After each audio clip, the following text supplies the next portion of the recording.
Hi, I'm Karen MacNeil, and this is WineSpeed.com's People to Know, insider interviews with the most fascinating and important people in the wine business. And today we're here with Karen Williams, who is the owner of ACME Fine Wines, right in the heart of the Napa Valley here in Saint Helena. Karen, your vision of owning your own tasting room, sort of tasting salon, began, of all places, in Missouri. And what was that tasting room like in Missouri that you saw that sort of sparked this idea for you? It was, to me, a place I'd never seen before that interested me in a way that inspired me to want something like that later in life for myself. And at the time I was 20 years old, and my parents said, let's just go somewhere. I was with them for the summer. Let's go somewhere and have fun wine tasting. So we went to a place in Rocheport, Missouri, and the setup was an A-frame in the middle of the vineyards, but the A-frame dropped off to a tiered deck that then overlooked a river, the Missouri River, and some wheat fields, I think it was, on the other side. And to me it was, look at this place. You'd go in and you'd get a little tiny taste of different wines, figure out which one you wanted, and then you get a glass of it or a bottle of it, and you could get bread and cheese and go out and enjoy what you had on the tiered decks. And I just thought, this is so magical, it seemed like to me. It really did, and it stayed in my mind for many years. Yeah. So it stays in your mind for many years, but then your passion for wine sort of grows and grows. How did that happen?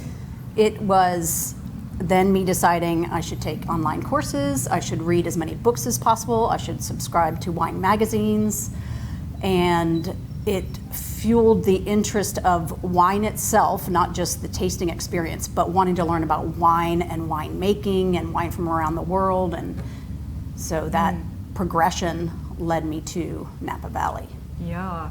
Now you're a self-taught business owner. There aren't many women-owned wine businesses to begin with. What was the most challenging part of starting ACME?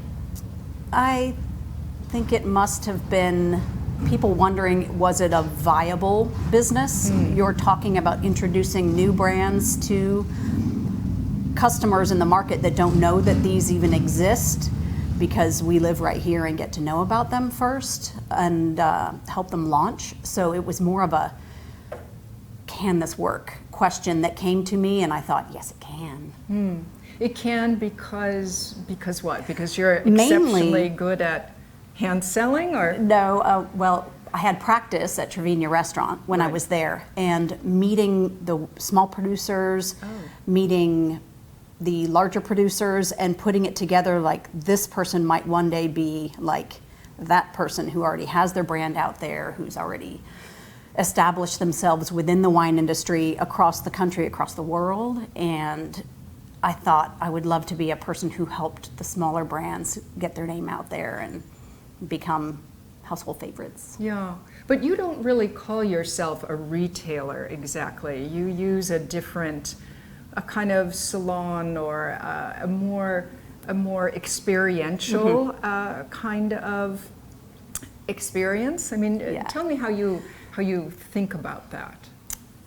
In order to tell the stories of all the smaller producers, you need an environment where it's not just someone walking in, looking at a wall, choosing something to take home for dinner. It's more about introducing each of the people who are going to taste that wine and enjoy it, introducing them to the story, the backstory of it.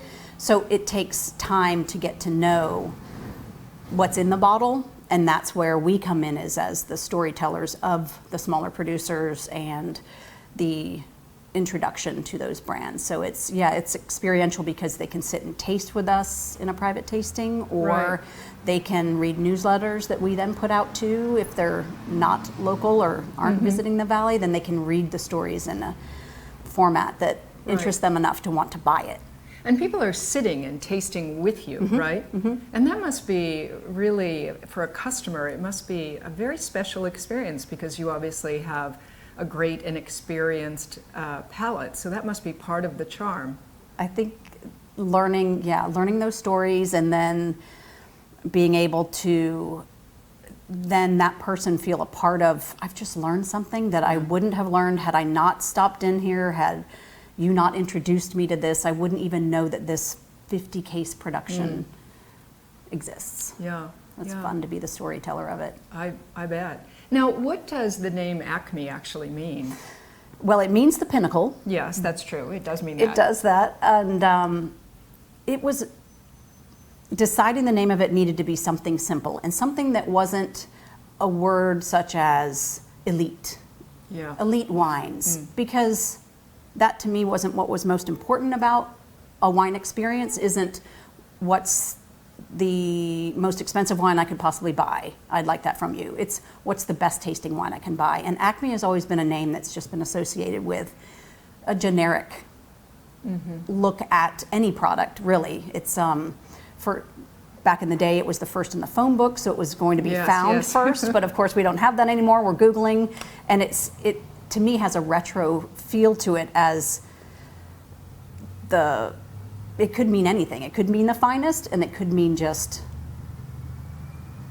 casual get to know me. Yes, yes. Now, there aren't many, I mean, of course, there are more and more women in the wine industry today, but there still aren't very many women in retail, per se. Why do you think that is? I really have no idea. I really have. You're forging a path they? there. I know. Why wouldn't they? It's I look at it as if you want to learn the most that you can about wine itself, retail is such a great place to be. You can be at a winery, but you're only really going to know that one winery's wines, which is why I moved out here to learn winemaking, and then I left to begin the process of trying to understand the regions, as you know more than anybody, about the differences in wine from here, wine from there. But I think more women certainly can get to know this side of the business. It's really it's vast, it's broad, it's... Right. And it's storytelling, as you were saying, and I think a lot of women like that part, like the communicative part of the wine business. Yeah. Well, what character trait do you think you possess that has allowed you to be a successful, not only a successful taster, but a successful business person?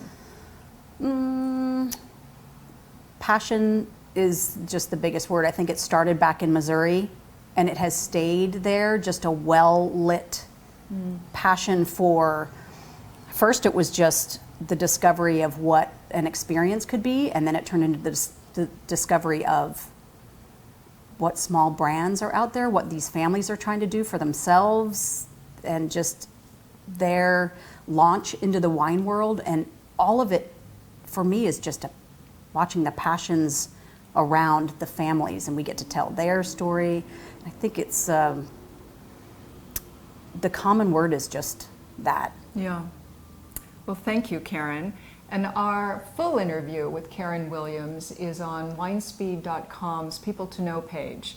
Check it out. I think you'll really like it.